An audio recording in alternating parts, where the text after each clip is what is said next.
Hey, what's up, everybody? Sorry that it took a little bit longer to do this video, but normally we will do Bucks Talk live, but I'm at a different location and watching the grandson while he's sitting there drinking his drink. But anyways, yeah, what a game! 101 to 117, and like it was saying, like the second half it was like pretty good, and they changed the start lineup. They added Gary Trent Jr. to be in the start lineup, which is a good idea because like of course you got Kyle Kuzma who's going to support you with some scoring, and for like height reasons for the front court. So I understand why they played Kyle Kuzma a little bit more than they played Torian Prince. So I can understand that, and plus if you want to get that much scoring in the offense in the starting five, you have to get something. So that is the case, and the lovely wife has messaged me. So let's see what's going on. Y'all give me a moment here. So let me see what she says, if she's on her way or not. So yeah, oh okay. Oh, okay, I'll look at that later. I know what it is. Well, she's at a promotional thing for Maddie's Mary, and pretty good and all that stuff. Everybody was there and it's still going on. Not yet. Not yet. We gotta wait till everybody come back. You gotta wait. Doing this temper tantrum like any 2-year-old. But anyways, like I was saying about the starting five, you needed more of a scoring punch in the starting five, and I think that's kind of what they was missing. Although you have your bench, get scoring punches like with Kevin Porter Jr., Bobby Lashley, and AJ Green. Like you have like a lot of scoring punch on your bench. You need to put at least one of them in the starting lineup. So I like the idea that Doc ended up putting Gary Trent Jr. in the starting lineup. And plus, defensive guys. So you got somebody that's, not just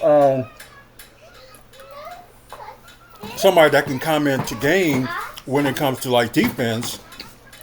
And yeah, although Damian Lillard did not do good in the game today scoring wise, but he did everything else. So I can understand why some of y'all would be upset. Like Damian had a good scoring game, so I can understand that. But like his defense was something, so that's pretty good. Hey, don't do that.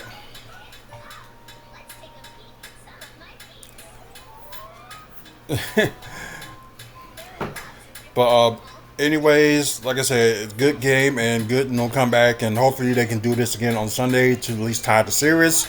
At least have win one in Indiana, which game two on Tuesday they was like very close to winning, but kind of messed that up at the point defensive wise, and it looked like their defense got like a little bit better.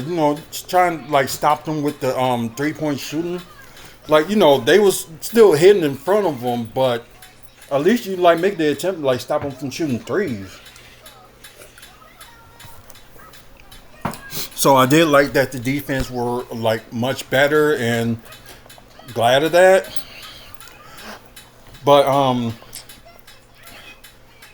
and like I said, like I think they just needed more offensive scoring as well too. So I'm glad that happened. Especially you see in second half, like a lot of scoring. Especially what they scored like about like 70 points in the second half. So yeah, that's that's really huge.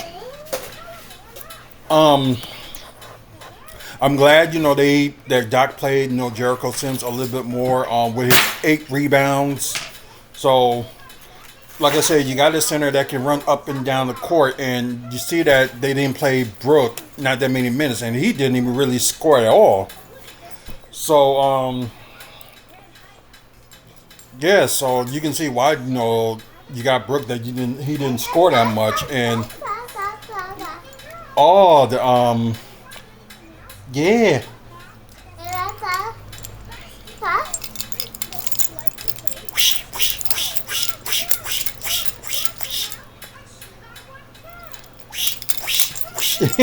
There you go. Oh, you doing the no. No. Doing your neck exercise? No. Yeah, no.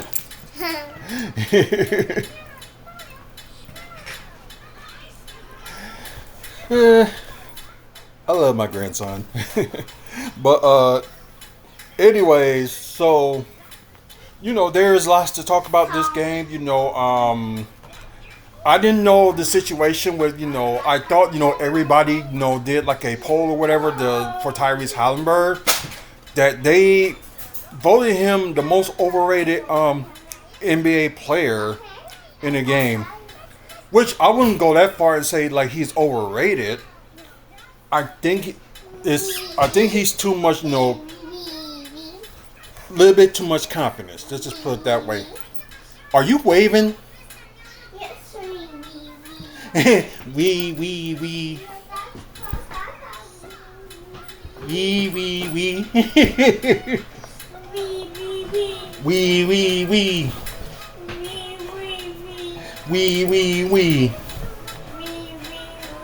Wait, where'd he go? Oh, there he is. We. Wait, where'd he go? I don't see. There he is. We.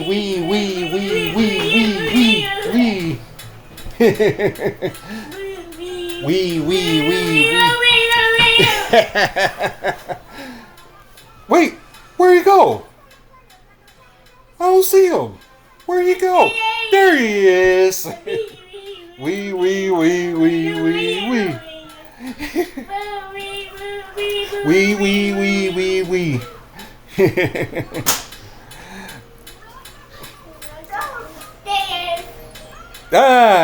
You're taller now. I'm sorry, guys. But okay. But let's get to these quarter status. As you see, they both tied in the first quarter, 26-26. Where'd he go? There he is. He's going again. Where'd he go?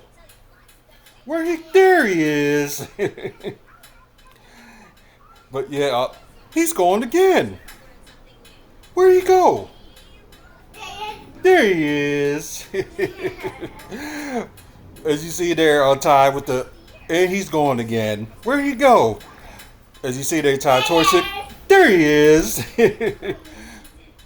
See, they tied the first quarter. I think that's the highest. No, not the highest, but oh, there you are.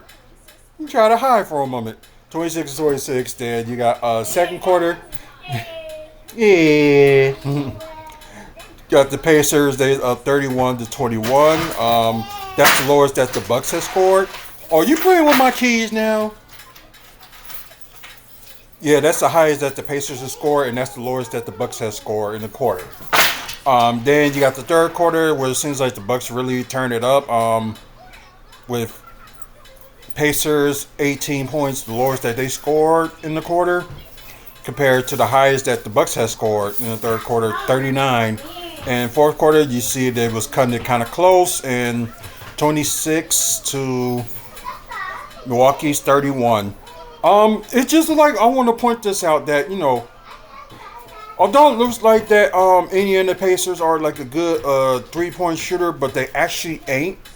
You just got to get them at the you still just got to contest like their 3-point shooting. And I do like what the Bucks were doing, like contesting their 3-point shooting. Let's get to the team status. Start with the Pacers first. 39-90 with 43.3% from the field. What are you talking about?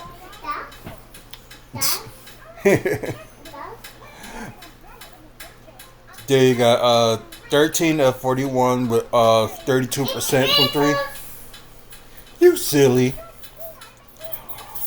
But then, like I said, like Pacers are not like a good like 3-point shooter, especially if you keep on contesting them with the shots. You see like Miles Turner, he was 0 for 6, and Bencher Maturon was 0 for 4, and so was Obi Toppin.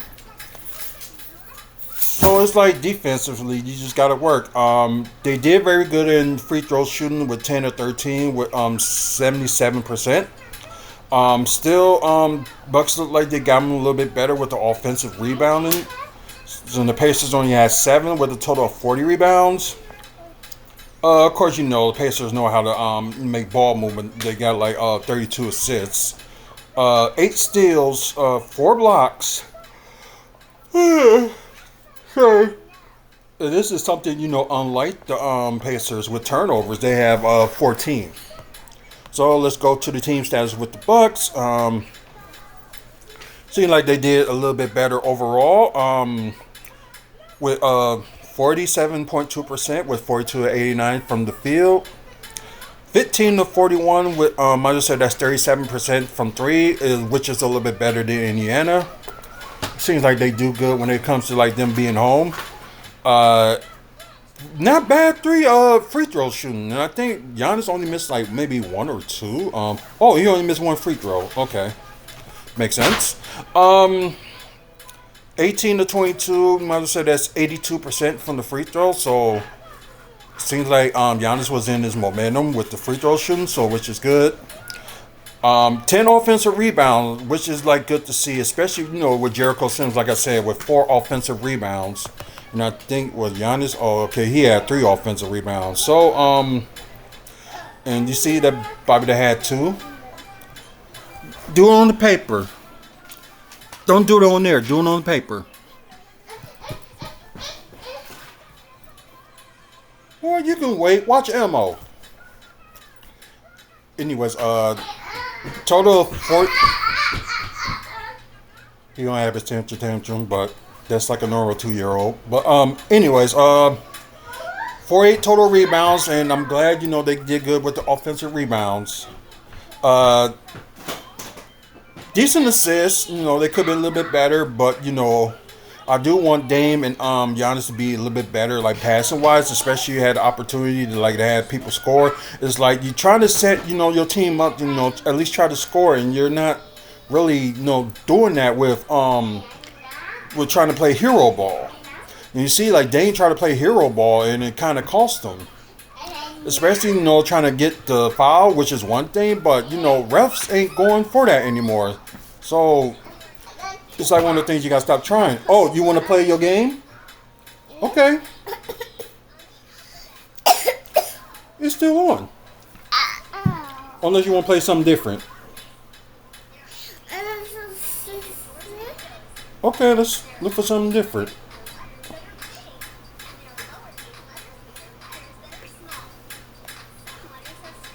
Numbers? Okay, there you go. Your numbers. Okay, like I said, 28 assists. Expect a little bit more, but it's good. You see AJ Green, passing the ball a little bit too, so that's a good thing. 8 steals, which is pretty good. 4 blocks.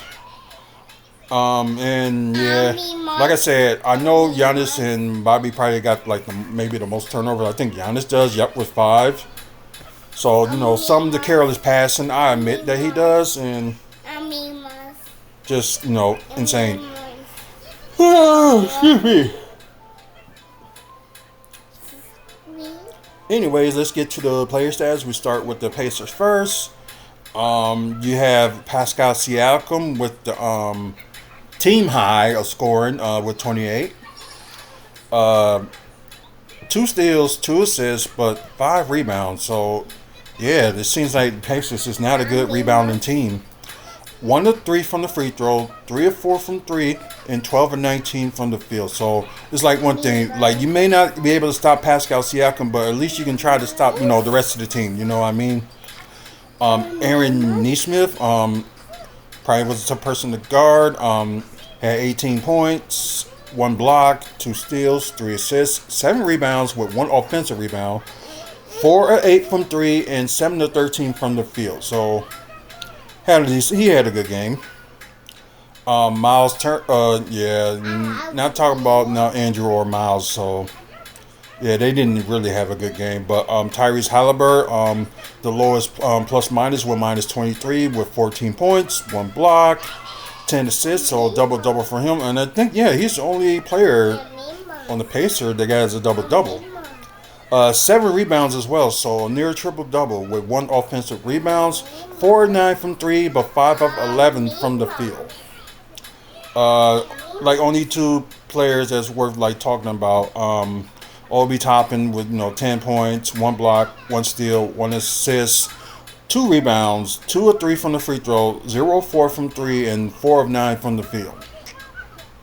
And got Bridget Manuel. Sorry if I say his last name wrong. 9 points, 1 steal, 3 rebounds, 1 of 1 from the free throw, 0 of 4 from three, and 4 of 8 from the field. So if you can stop, 2 of their starters from scoring a lot, and you can stop, their bench from not scoring a lot, the Bucks, they done their job. So player status for the Bucks, kind of a little bit disappointed with Brook Lopez. Just manages attempted threes, and he's not trying to take it in like he should. So although he had less minutes, but still Brook should be doing something. But Giannis Antetokounmpo with the highest plus minus with +24 with 37 points, 5 turnovers sadly, 1 steal, 6 assists. I was expecting him to have a little bit more 7 or 8 assists. So, but 12 rebounds, so double for him. With 3 offensive rebounds, 9 to 10 from the free throw, 14 to 19 from the field, which is good. Kyle Kuzma, although he only played 21 minutes, but still didn't do that bad, and only got the plus minus -1, so not too bad. Anyways, 9 points, 1 block, 2 assists, 3 rebounds, 1 of 2 from three, and 4 of 9 from the field. So not too bad for Kyle Kuzma. Barrett. Damian Lillard, not a great game, but had a plus minus of +16 because of his defense and, passing a little bit. So, and plus, only had 1 turnover, so that's not too bad. But 7 points, 2 blocks, 2 steals, 5 assists, 3 rebounds. Huh? You done with your pad? Hey, don't step on it.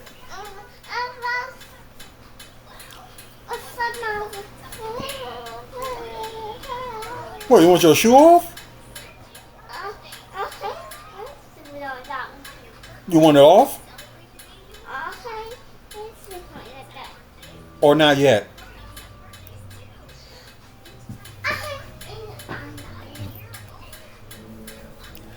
You gotta wait till everybody come back. Then we can go for a walk. Like I said, Damian Lillard, not a good night. Like I said, 7 points, 2 blocks. Defense-wise, he did good. 2 blocks and 2 steals. 5 assists, 3 rebounds. Perfect 2 of 2 from the free throw. 1 of 8 from three, and 2 of 12 from the field. I think Dame needs to take a little bit of note from Gary Trent. He also had a game high. The game high in scoring along with Giannis, with 37 points, with a +20, 4 steals, which is pretty good, 3 rebounds, 6 to 7 from the free throw, 9 to 12 from three, which is awesome, 11 to 16 from the field. So, like I said, I can't get enough to talk about, Jericho Sims with, his rebounding, which really helped the team. And plus, I'm glad he played 15 minutes, but if you're gonna play, Brook Lopez just the same amount of minutes, you should play Jericho Sims at least a little bit more. That's just my take.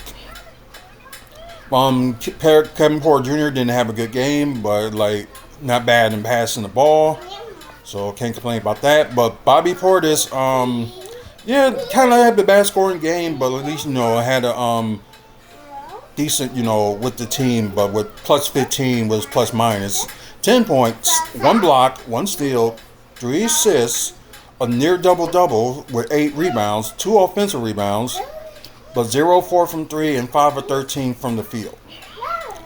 AJ Green did very good in the fourth quarter. 12 points at a high plus minus of plus 19, 4 assists, 4 rebounds, 4 of 8 from 3 and 4 of 8 from the field. So yeah, pretty good. Whoa, careful. Where's your juice?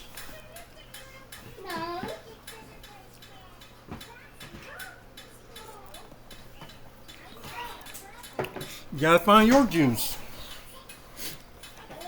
Anyways, the final score, Indiana 101 to Milwaukee Bucks 117. You what? I thought you said banana or something. Says now it's guaranteed that we will have a Game 5 back in Indiana, which will be on NBA TV. So, Bucks win tomorrow.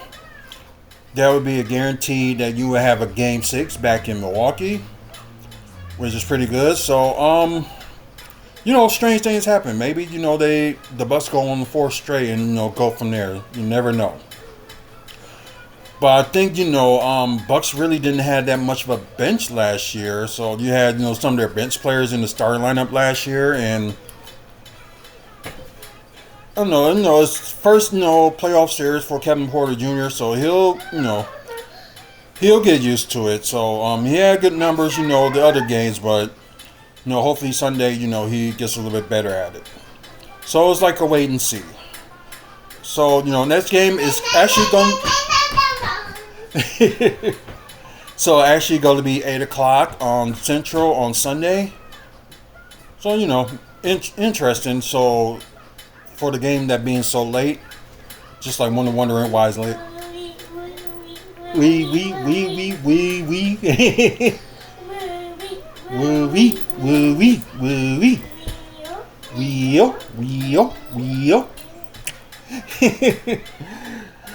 But anyways, go Bucks go. Hopefully they do good in Game 4. Thanks for watching, you guys. Sorry it's not live. Please, like the video if you like the video. Also, comment below like what you thought of yesterday's game. So just put your 2 cents in it. We're trying to get to 1,000 subscribers, so hopefully we can get there by the end of the year. We will probably end up doing more prizes for 2026 if we get 1,000 subscribers or more. So without you guys, there would be no us. Also, Darius Garland out for Game 3 for Cleveland, and their game just about to start. But like I said, the winner of this is going to end up facing the winner of Cleveland and Miami. So there's Garland being out against Miami, so this will be something different. But anyways, over 2,500 videos and counting, so check them out. You might like not just Bucks content, but you like wrestling content. Also you would like comic book content. Like talk about movies and TV of comic books. And also developments that's going on in Milwaukee. Because I promised I was going to do a video. So sometime today I will have opportunity to do a video. So if you get a chance, check that out. Also check out the website WrestlingFansSpeakOut.weebly.com for update events in the Midwest wrestling. Also events that we were at like with wrestling. Also with Bucks. And also, get to check out, other photos and like other venues that we was at. And plus videos like this will be up as well. So you get a chance, check it out. And also check out this past Monday's interview on Wrestling Talk for the interview I did with the lovely wife. I know I was going to do like family week and stuff like that, but busy things with the birthday, anniversary, and all that good stuff. So yeah. thank our sponsors, Mike and Robin Thompson, and also thank Midwest Wrestling Collectibles. Check them out on Facebook. You got all your wrestling collection needs and all that good stuff. So you get a chance, check them out. Maybe some things you may be interested in. But anyways, you guys, thank you for watching. Until the next video, say bye, Jace. Say bye. Yeah, he said bye to you guys. So see you later, guys, and go Bucks, go.